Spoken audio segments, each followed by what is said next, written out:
Alright, welcome. I got a nice topic for today's video. It's a chill discussion about me. Pretty much my idea was to talk about things that I messed up at, or the things that I did wrong when I was a beginner, when I first started riding. And I would say technically I still am a beginner. I've only been riding for about, I think, 6 months now. I haven't been at it for that long. I'm pretty new to this. But I would say that I have improved drastically. Like, there's a shitload of things that I did wrong in the beginning. And just from being consistent and practicing my skills, I feel like I've done a whole lot more things better. Or, not better. God! Fucking love this bike.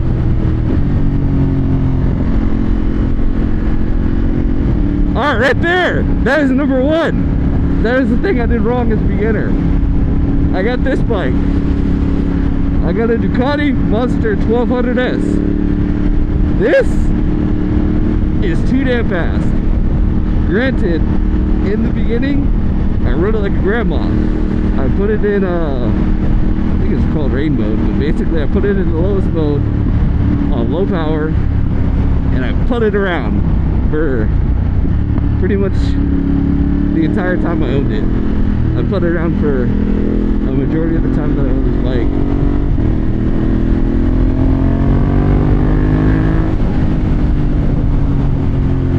God, this thing is a torque monster, I will say that. I started off on a 1000cc bike, and in my opinion, it is doable. Unlike what most people say, where it's like you should never do it. I think it's definitely doable, but I would say it's not for everybody. Everybody should not be starting on a 1000cc bike, because not everybody has the self-control to take their time. And for me personally, at least for, I would say, the first month, I had a good bit of self-control. Like, I took my time for about a month. I would say the best way, or the best thing to do as a beginner, is to take your time. Don't rush into trying to go fast. I know, like, there's a lot of those go fast people on YouTube and Instagram, and they're all out there ripping around and having fun, but when you're just starting, you don't need to do all that. When you're just starting, you don't need to be going crazy. I would say when you're just starting, you should just be taking it easy. You shouldn't be going too crazy. You should be taking it easy, because you want to be able to learn the fundamentals. You don't want to just be ripping around if you don't know how to counter steer, or how to stop, or how to use your clutch, how to use your friction zone. You gotta do the basics. I would say it's more important to learn the basics than it is to get a cool looking bike. Everybody loves a cool looking bike, but do you? If you want to get a 1000cc bike, just take your time with it. It's doable. If you feel nervous about it, you don't even have to get a low cc bike. Just get something more reasonable than a 1000cc, because these things will rip your face off if you give it full throttle. Alright, another thing that I did wrong, I would say, in my opinion, would probably be not riding enough. Because especially in the beginning, I went and took the MSF course, I think like 6 months before I even got a bike. And then in between that 6 months, I didn't do shit. I just kind of saved up for a bike, and then once I had the money, I got this. But I would say that even once I got the bike, well, granted, I did get the bike during winter time, so I got some excuses. I got the bike, it was cold out. I would say that in the beginning, my biggest issue was that I pretty much worked during the day. I was working during the day, and it was pretty much winter time, so the sun set early. Pretty much I finished work, sun's already down. What am I supposed to do? Go practice in the dark? I don't know how to ride very well, and what do I do? Go ride in the dark? The struggles, but pretty much I would say ride as much as you can. Hopefully you get your bike in spring or summer or sometime when the weather's more reasonable. Then you can actually go out and enjoy it and ride more often. But that was the one, I would say one of the mistakes I made was that I rode very little. It's probably like once a week. And I would say that's not enough when you're first starting, because how are you supposed to get good at something? You can't get good at something if you don't practice. And the only way to practice is to do it. And if you're not doing it, I was like inconsistent with my practice. I'd ride for 1 week and it'd be too cold for 2 weeks and then I couldn't ride. How are you supposed to get better at something if you're not doing it often? I would say that inconsistent riding probably in the first month hurt my progress, because I pretty much went nowhere. I can ride the bike, but not very good. I didn't feel comfortable on it because I wasn't used to riding it. I rode it like maybe 3-4 times, or probably 3 times out of the month, for about an hour a piece because it was so damn cold. That's not very good. Like 3 hours worth of riding in a month when it's your first bike.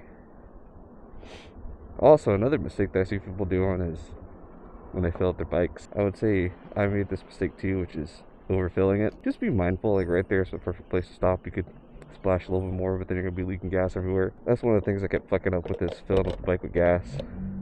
I would just spray it everywhere. Pretty much moral of the story is when you're filling up your bike, just be mindful. You don't want to spill gas everywhere. I know it's not like a car, like everybody, you're coming from a car, most people, and they expect it to be easy. Fill it up like a car, you stick the nozzle in, click it down with the, whatever the stupid lock is, the auto trigger thing, and it stops when it's full. But for bikes, that's not always the case. Sometimes it'll stop, sometimes it'll keep going and overfill the bike. That is a problem. You don't want to overfill your bike, because then you got gas everywhere. You don't want to get covered in gas. You don't want your bike covered in gas. Alright, I feel like one thing I did do right though, even though I did start on a 1000cc bike, and I basically just sent it straight out the gate, was that I took my time. At least for, even though I was inconsistent with my riding. I started at 1000, I was inconsistent, I got in the winter, it wasn't optimal, like none of the shit I did was optimal. It was all kind of bad. It was all things that people say you're not supposed to do. Where they're like, be consistent, take your time, make sure you do everything correctly, be on your P's and Q's, all that good shit. Yeah, I did none of that. But I did take my time. I took my time, which meant I practiced a lot when I did have time to practice though. I would say that's probably the biggest thing that's kept me alive, and I guess not just alive, but in good shape, especially with the bike. I did take my time to learn at least the basics. You want to practice your progressive braking, your swerving, your stopping, using the front brake, using the rear brake. You want to get familiar with your whole bike.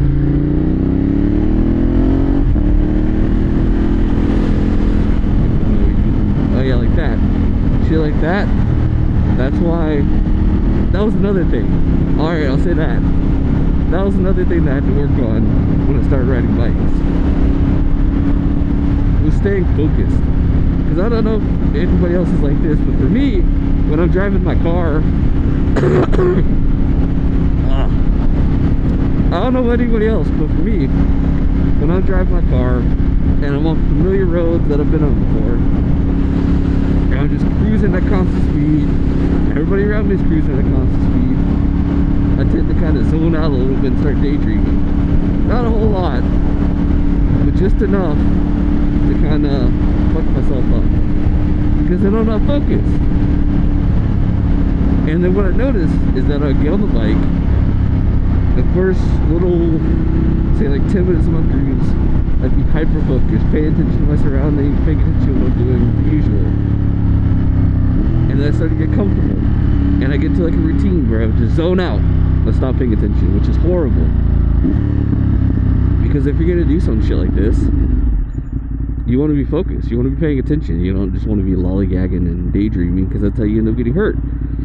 Because at the time that you're daydreaming, you're still cruising at whatever speed you're going, doing whatever you're doing. You can end up in the back of a car. Car changes lanes, a car could change lanes abruptly, and then all of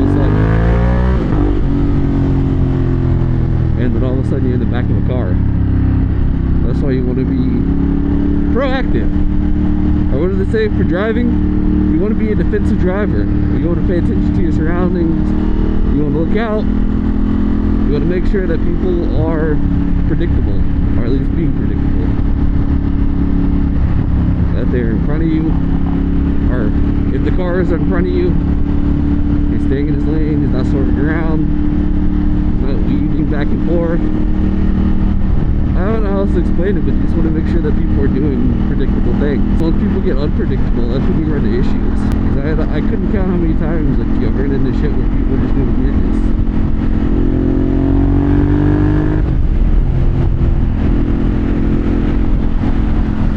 But that was one of my biggest mistakes. God, I need some water. But that was one of my biggest mistakes when I first started riding this bike. I would zone out. Not in a bad way, or not on purpose. I don't know. I feel like when you first start learning how to ride bikes, everything is overwhelming. Everything. You learn how to ride for the first time, like everything's overwhelming. You're learning how to ride for the first time. You learn the controls, how the bike feels, what to do, what not to do. And that sometimes you might get a little distracted. And that's when you kind of zone out for a little bit. And that's kind of what I did sometimes. I would zone out a little. I would say it's not the best thing to do. You obviously don't want to be zoned out when you're riding. Oh, look at that. GT3. Woo, look at that in lime green. I don't quite fall victim to these, but like I was quite aware of them when I was first starting, which was to be full of my bike's maintenance.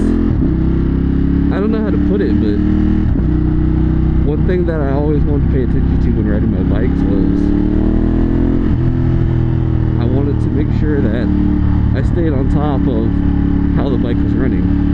Because I'm not going to hop on a clapped out bike and then go 100 miles an hour down the street. I'm not in for that. Some people can hop on their clapped out bikes and send it, but if I'm gonna ride, I want to make sure that I'm safe, you know what I mean? So I guess what I'm basically trying to say is one of the things I noticed is that a lot of people just hop on their bike and start ripping, and they don't really focus too much on the maintenance portion of it. Like nobody's checking their brakes, their tires, making sure that their tires are properly inflated, because I've seen a lot of people riding around on flat tires and they just cruised around on flat tires. That was one of the sketchiest things I've seen. You only have 2 tires, and if both your tires are low, that's like, what are you doing? And also oil. I feel like a lot of people don't keep up with their oil changes, like especially for even a naked bike. Like even on a bike like this, it's so easy to change your oil. It took me, I think, maybe 15 minutes.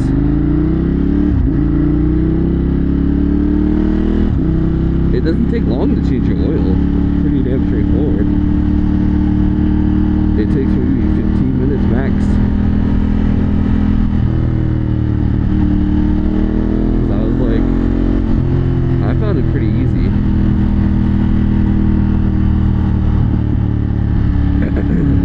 Because I found changing my oil pretty easy to do. Those caps will upset you. Those scooch caps. Especially if you hit them at like an angle. That's another thing.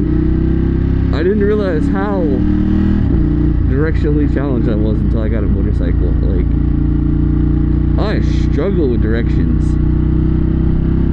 Like, I don't know where the fuck I'm at, where the fuck I'm going, who's where, when, where, how.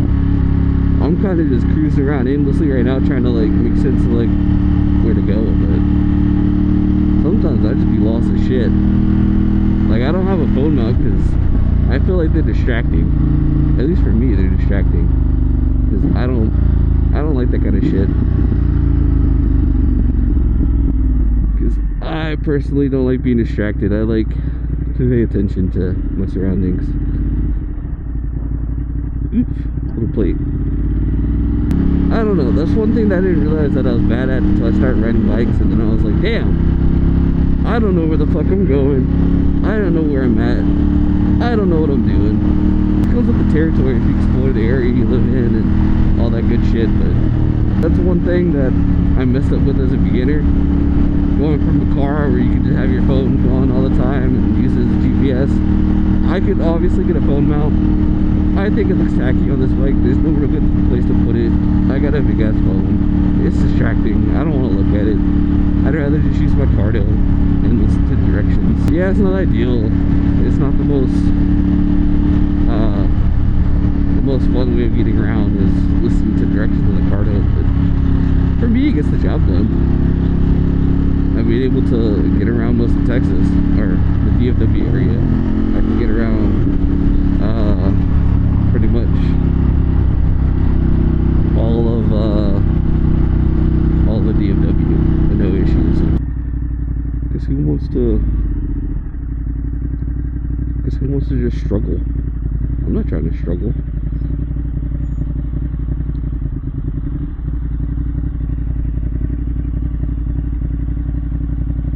That thing is sick. I think that's an electric Harley. That thing is sick. So another mistake, make some friends. That's one of the things I wish I would have did as a beginner, is talk to more people so I can kind of make some more friends. But I don't really know too many people in the bike space when I first started, and I wouldn't just kind of ride around by yourself, which is also a good thing. But I would say at least get a more experienced buddy, somebody to cruise around with, because then you can kind of get a understanding of what you can improve on, because it's not just you. If you have a buddy, you can kind of see like what you're doing wrong and what you're doing right. It's always nice to have a buddy, especially for something like this, where it's a hobby where it'd be nice to have some feedback as to what you're doing.